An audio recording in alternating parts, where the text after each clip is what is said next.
In the last 75 years, this madness has cost the world more than 20 million killed, more than 60 million wounded, more than 200 million made homeless. This does not include the untold millions that died of disease resulting from war, or the billions upon billions of dollars worth of property destroyed. Nor does this include the grief, the anguish, the misery, the terror that the world has suffered, due to the Germans' insane passion to enforce their rule upon their neighbors. This passion for conquest reached its hysterical climax when Adolf Hitler enthroned himself as God and the German Führer.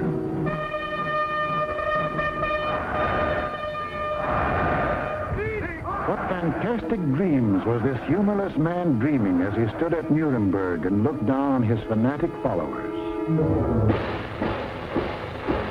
In the Middle Ages, a plague of slavery descended on the world. Out of the wilds of Mongolia came a mighty army of fierce horsemen, led by Genghis Khan. Burning, looting, pillaging, the barbarian hordes swept across Asia and Eastern Europe.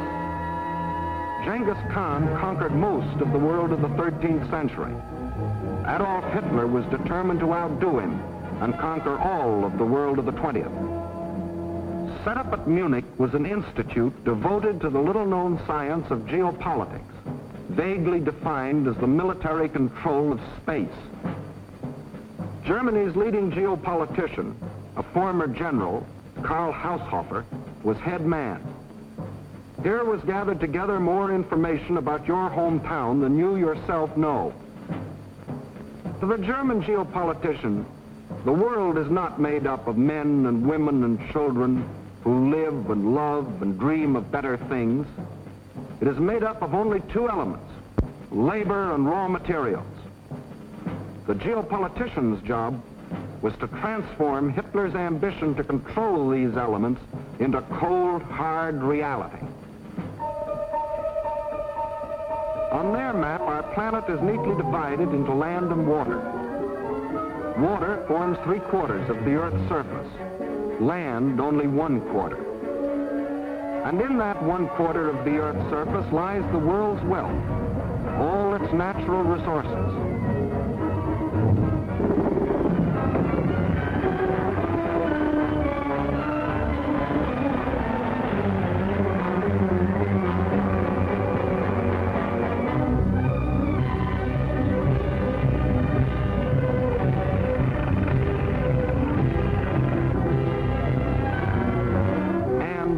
Manpower.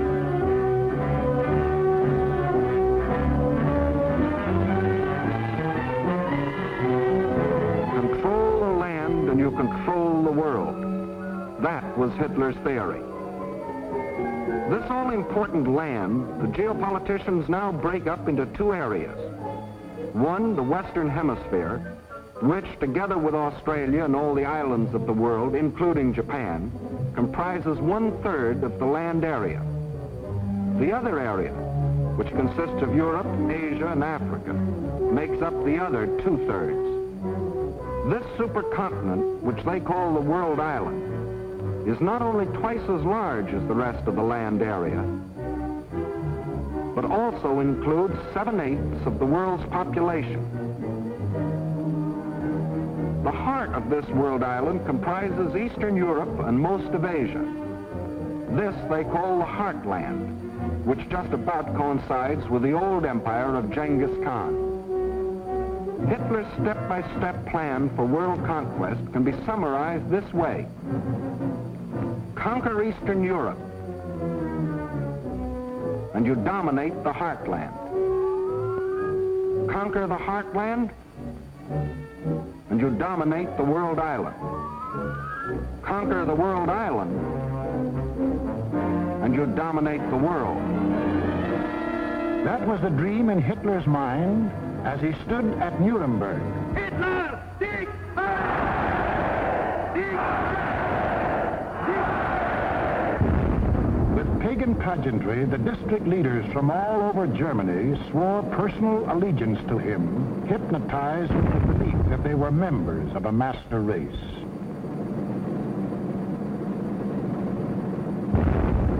film will deal with Act One of the Nazi bid for world power, the most fantastic play in all recorded history. Hitler had seen Hirohito grab off Manchuria and other territory from the Chinese.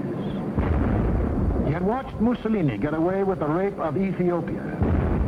He had seen the democratic world look the other way while these illegal aggressions were going on. And he smiled. For collective action to enforce peace, the only weapon he had to fear, had broken down. It was time now for the Nazis to start crossing borders. It was time for Hitler to put his plan into action. And what was he waiting for? He was waiting to soften up his victims, keep them from uniting.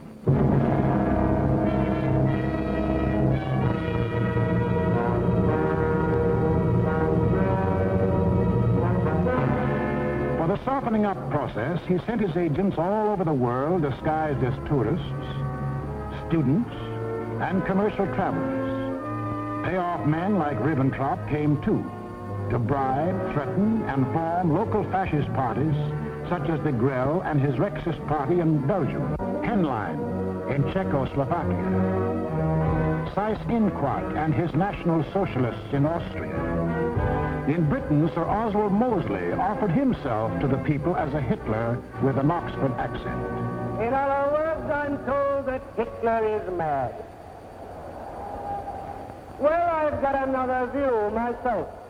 Until the day when they would make easy Hitler's actual invasion, these subversive fascist organizations provoked riots and rebellions, creating scenes like these in France.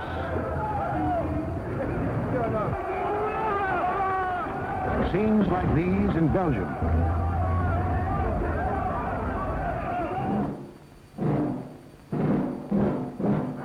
And where do you think this is?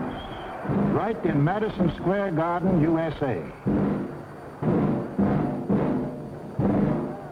And this is Fritz Kuhn, leader of a German-American Bund, hiding behind the American flag, but taking his orders from Berlin and copying the methods of Berlin. That was the softening up process outside Germany. But inside Germany, it was a different story. Here, in utmost secrecy, the hardening up process, building up Hitler's army and his industry. Tell the world we have no raw materials, and never let them see what goes on. Day after day, night after night, month after month, year after year, we must have the world's most powerful club. Forget ours. Forget working conditions. Forget how to think. Forge the club of blood and iron. Let the democracies talk about freedom. No freedom here. No labor unions. No overtime. The Führer tells you where to work, when to work, how long to work, how much your work is worth. Forge the club of blood and iron. We have a sacred mission. Today we rule Germany. Tomorrow, the world.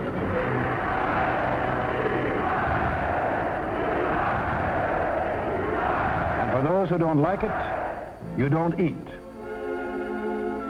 Or you disappear into a concentration camp. Or you get this.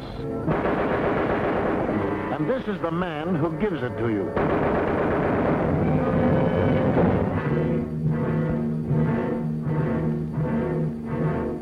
And what of the army? Before Hitler came into power, the German army by treaty was limited to 100,000 men. But treaties to the Germans have always been something to ignore. These 100,000 men were, in reality, 100,000 highly trained officers, the men who lead the Nazi regiments today. But Hitler didn't merely ignore the treaty. He tore it up. And in 1935, ordered national conscription. Simultaneously, he ordered German youth to become air-minded. Toy gliders filled the air. But as the boys grew bigger, so did the gliders. Soon these same youths were trained pilots, flying the new planes the factories were producing. The Luftwaffe was being assembled.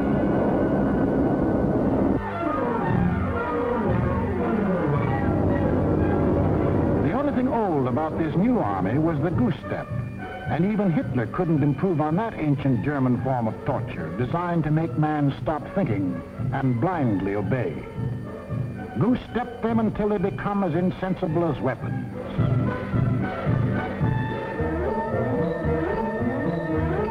Everything else was new.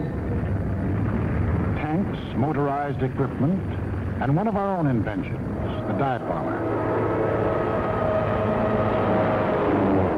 All this rearmament was strictly illegal, according to the Versailles Treaty. And the next illegal step Hitler took was to march his troops into the Rhineland, a strip of land between Germany and France, demilitarized after the last war as a precaution against future German aggression. But Hitler's plan of eastern conquest demanded a barrier against democratic action in the West. So Hitler remilitarized the Rhineland and began building the formidable Siegfried Line, a chain of forts and defenses 450 miles long and in some places 30 miles wide. Germany had fought one two-front war and didn't want another.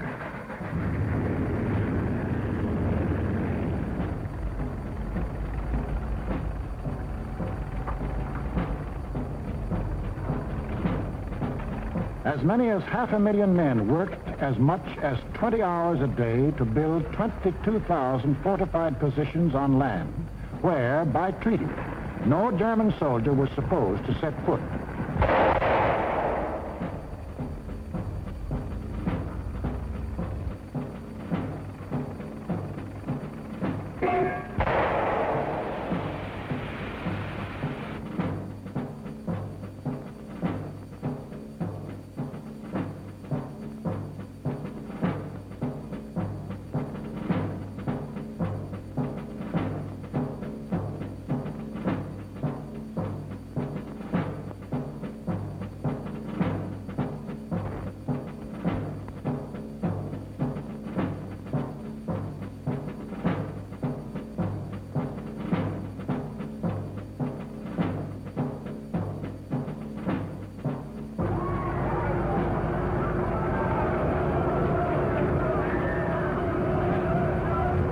Hitler had his Siegfried Line.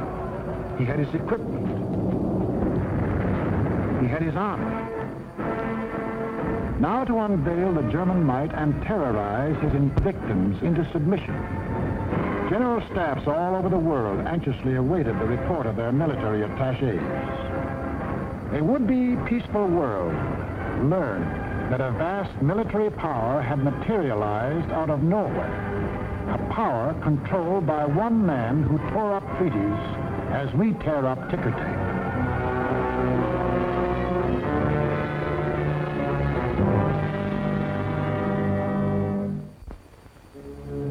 Satisfied they had created the right sense of fear in the world, the Nazi leaders were now ready to strike. The hour had come.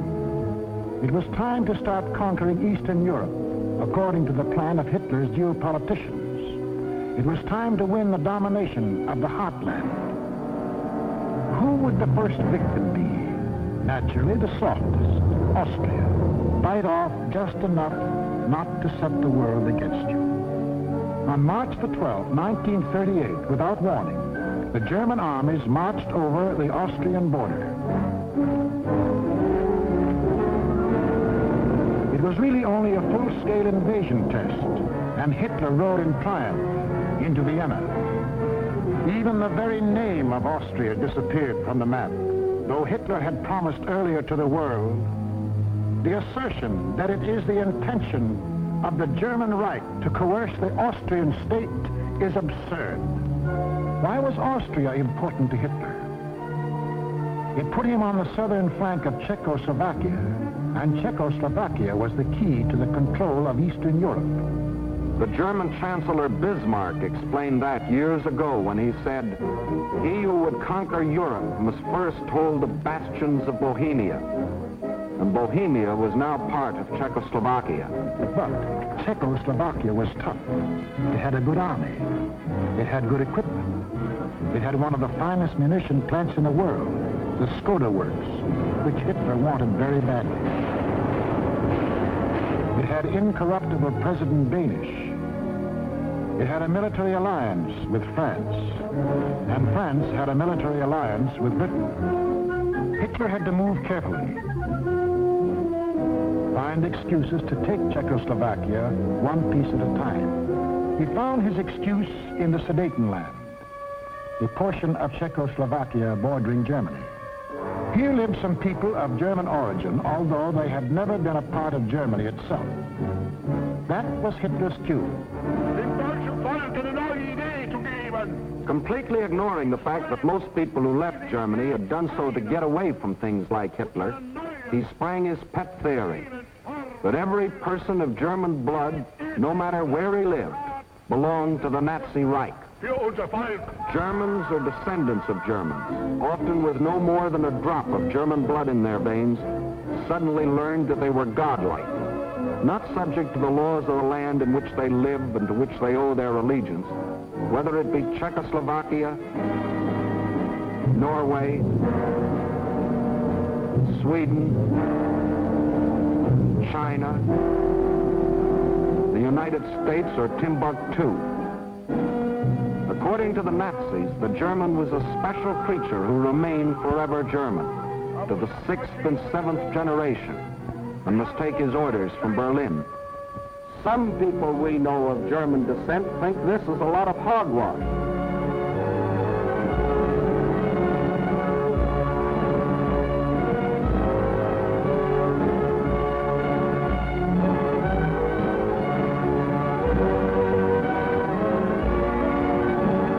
Including 15% of any group like this.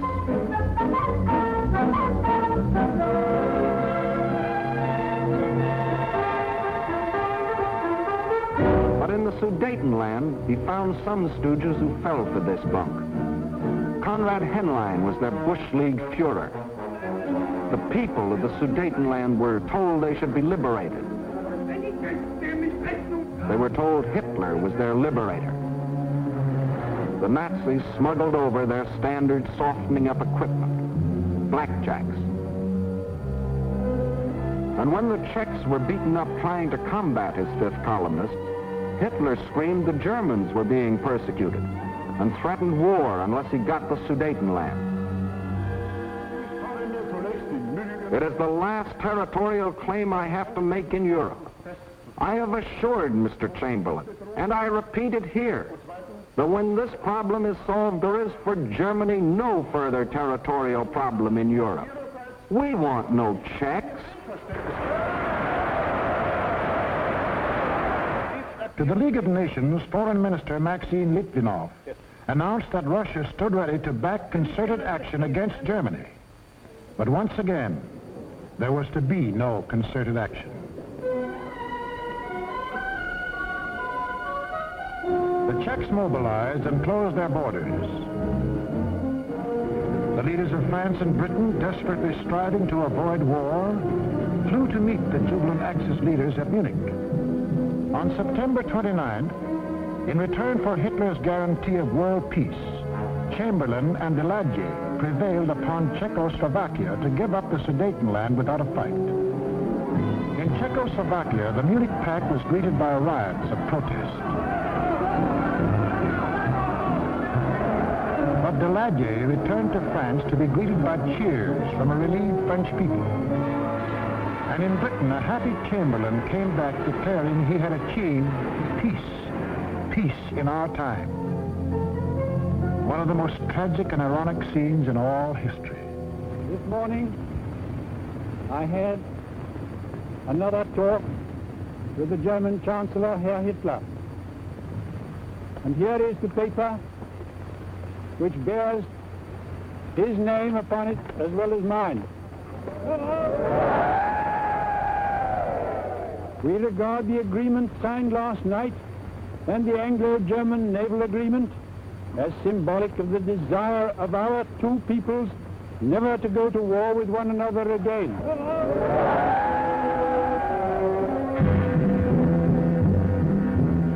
Peace. It wasn't peace. The Nazis hadn't merely got 3 million more souls under the German flag. By taking the Sudetenland, they had made Czechoslovakia defenseless. For in this territory lay the natural defenses, the mountain ranges, and a defensive line of forts, considered even stronger than the Maginot Line. Without these fortifications, Czechoslovakia was disarmed, a ripe plum ready to fall into Hitler's lap. Within 6 months of declaring that he wanted no more territory anywhere, he violated the Munich Agreement, marched in, and took the whole of the Czech state, though he had specifically promised, "I have no further interest in the Czechoslovakian state. That is guaranteed. We want no Czechs." Austria and Czechoslovakia were gone without a fight, and Hitler was getting his control of Eastern Europe. Poland was next on the map. The tired old man of Munich now knew that there could be no peace in our time. If an attempt were made to change the situation by force in such a way as to threaten Polish independence, why then that would inevitably start a general conflagration in which this country would be involved. But after his success at Munich, Hitler was sure that France and Britain would not fight. Here's what one of his spokesmen said: "Democracy has no convictions for which people would be willing to stake their lives." But what about the Russians? The lights began to burn all night in Moscow. British and French military missions arrived to confer with the Soviet government. So did German representatives. And on August 21st, 1939, the world was set on its heels by the announcement of a treaty between the Russians and the Germans in which they agreed not to fight each other. Here were the admitted arch-enemies in a state of apparent friendship. It was too fantastic to make any sense. It didn't. The Germans hoped they could lull Russia into a false sense of security, and the Russians needed time to prepare for the fight they knew was coming. They'd read Hitler's book, Mein Kampf, too, and knew he had his eyes on the rich Russian land.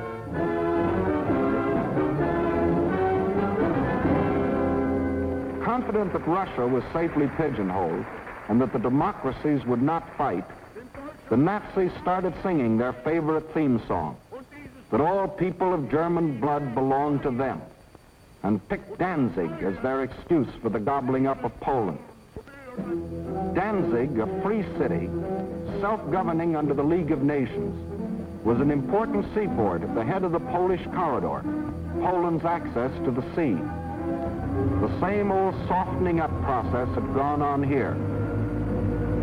Local stooges, armed by Germany, began to terrorize the city.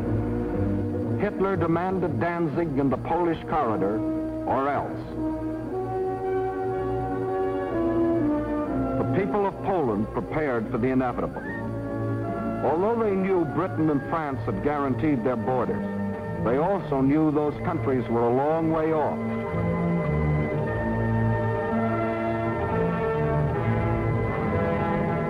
Germany's theft of Czechoslovakia had made Poland's strategic position even worse. Except for the Carpathian Mountains, Poland is relatively flat and low-lying. The Vistula is the Mississippi of Poland. It is broad, muddy, and unfordable for most of its length. Its tributaries are formidable streams during certain seasons. But there was a drought, and the streams were so low during the campaign that they could be forded at almost any point by men, trucks, and tanks. Militarily, the Vistula offered the best line of defense.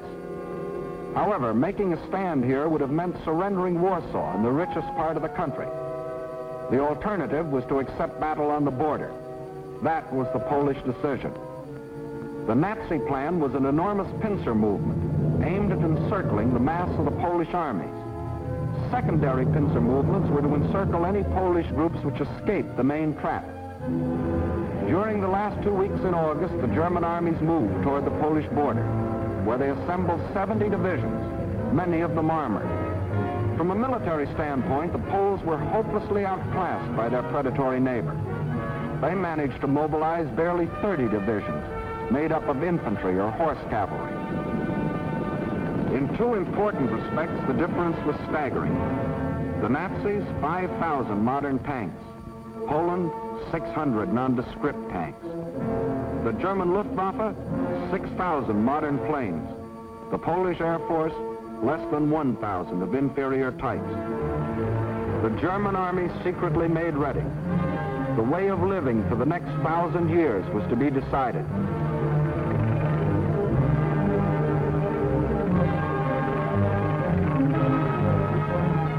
The fire that had begun in Manchuria and spread through China and Ethiopia and Spain would now blaze around the world. This man made that decision. War. Precisely at dawn on September 1st, without warning, the German Wehrmacht rolled over the Polish border. Before the invasion was 30 minutes old, the planes of the Luftwaffe were over Poland, wiping out the Polish Air Force, most of it caught flat-footed on the ground.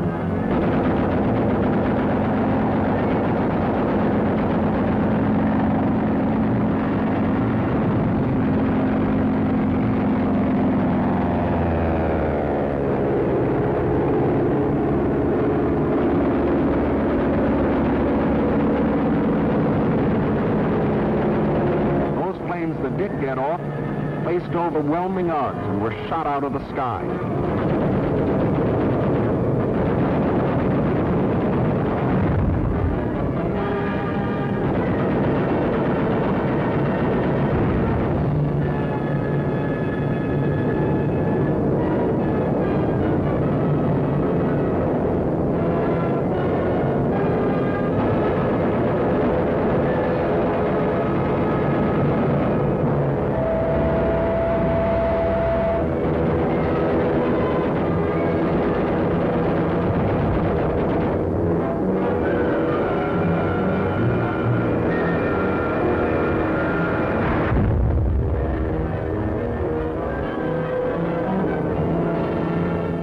Flying Nazi squadrons ranged deep into Poland, destroying communications, radio stations, power plants, highways, bridges, railroads.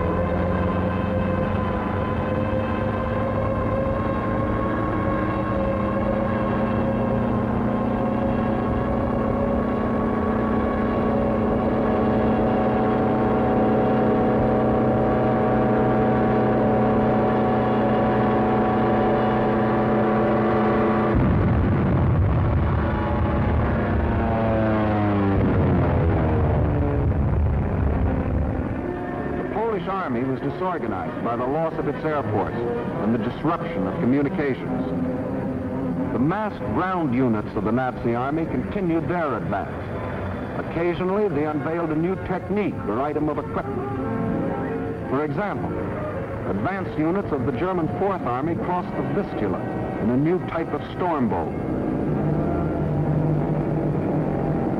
By September the 5th, the Polish retreat developed alarming tendencies. The powerful German 10th Army, which was to form the southern claw of the great Nazi pincers, was advancing with its 5 armored divisions on either flank. On September 6th, the opposing Poles began splitting into 2 groups, the southern one falling back toward the Vistula. The armored divisions on the German right raced ahead, circling Radom and cutting off this group, which finally surrendered. Meanwhile, further north, the main Polish mass began drifting toward Lodz. The German command, perceiving that this opened the gate toward Warsaw, sent the northern Nazi armored units racing through the gap to the Polish capital. The infantry advanced in forced marches of 35 miles a day, and 2 days later relieved the panzers about Warsaw. The city was now cut off. West of Warsaw, the main Polish armies were encircled. Under terrific pressure on the ground and pounded ceaselessly from the air, they began to disintegrate. They fought on with high personal courage, but without airplanes, without communications, cut off from their general staff, the isolated Polish groups were forced to surrender, one by one. But Warsaw still resisted. The heroic strains of the Polonaise told an incredulous world that the people of Warsaw, led by Mayor Straczynski, had erected a wall of courage around their city, defying Hitler to do his damnedest.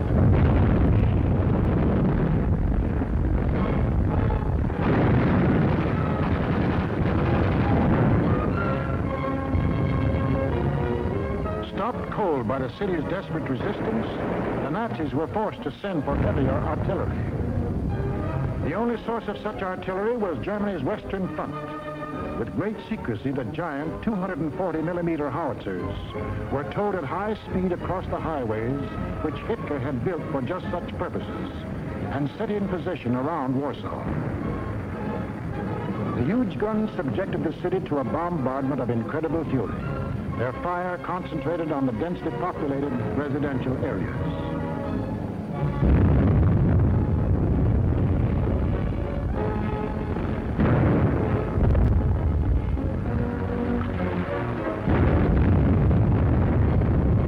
For 20 days of death and horror, every man, woman, and child fought to save his city.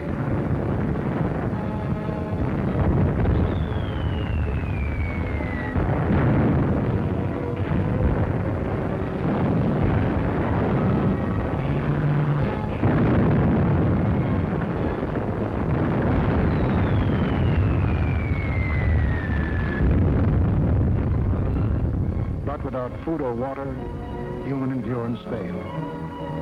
On September the 27th, the strains of the Polonaise died on a Warsaw radio, and the Polish capital was forced to capitulate.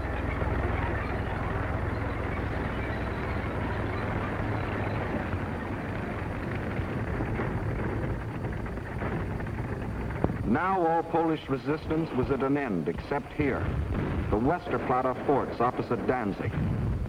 This small island of stubborn defiance had stood up under the fire of German warships from the first day. Its guns silenced, its forts shattered, it still refused to surrender, even under point-blank fire at 800 yards range. It was an exhibition of Polish valor that will go down in history, but militarily it could not avail. On October the 1st, the garrison at last surrendered.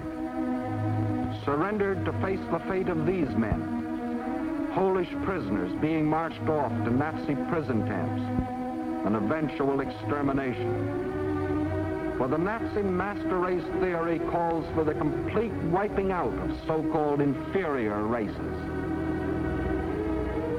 And in village after village, local Judases point out loyal Polish neighbors.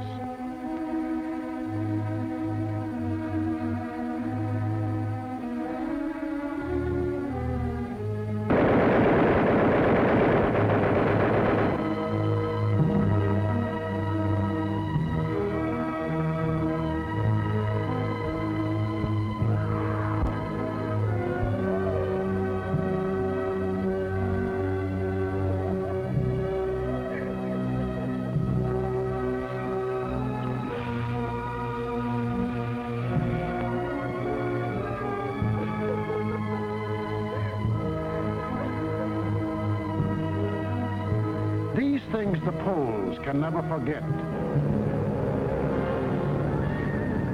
including another one of Hitler's famous promises. Germany has concluded a non-aggression pact with Poland. We shall adhere to it unconditionally. The world now knew that a non-aggression pact with Hitler was the kiss of death.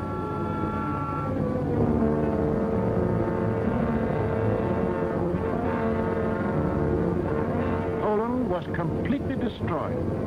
Completely? Not quite. During the last days of the campaign, the Russian army entered eastern Poland and took up positions along the Bug River. The two strongest armies in Europe faced each other. Hitler could decide now whether to keep on heading east or call it quits. He called it quits. Why did Hitler quit here? He had to.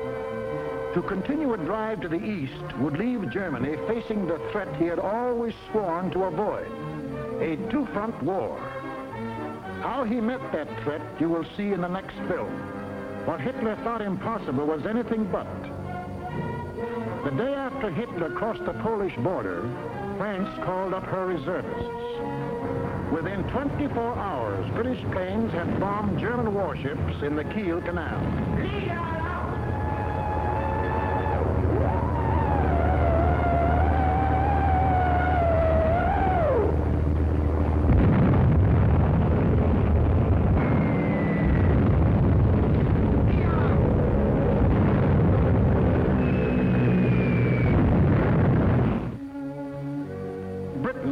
Not merely the British government, but the British people had declared war. War on Hitler and everything he stood for. The democracies did have convictions for which people were willing to stake their lives. Unprepared? Yes. But that didn't matter. For they finally realized that what was being threatened wasn't just the integrity of Poland, but the integrity of free men everywhere in the world. What tragedies, what horrors, what crimes has Hitler and all that Hitler stands for brought upon Europe and the world. It is upon this foundation that Hitler pretends to build out of hatred a new order for Europe. But nothing is more certain than that every trace of Hitler's footsteps, every stain of his infected and corroding fingers will be